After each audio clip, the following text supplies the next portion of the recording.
Premier, can I just ask you, like, what's the deal with all the war imagery in this speech and in your other speeches you've done? Like Second World War, there's a reference to summoning the strength we used to fight the Nazis once again for the province.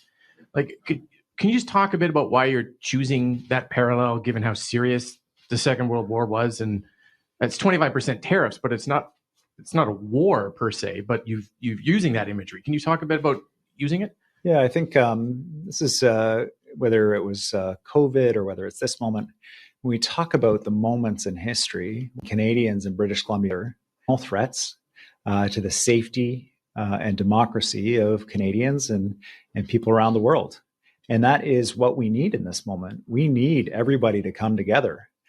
We need labor and business to work together. We need Indigenous leadership to be on side.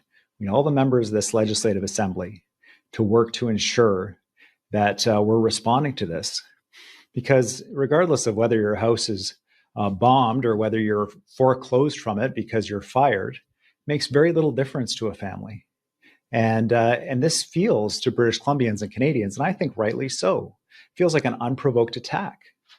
And we're facing continual threats to our sovereignty from the President of the United States, from the leader of a country that literally 2 months ago, this would have felt absurd to suggest, had intents towards us that were anything other than neutral or somewhat positive. And so it's a moment when we can only rely on ourselves, pulling together, working together against an outsized and significantly more powerful foe in this moment, in the President of the United States.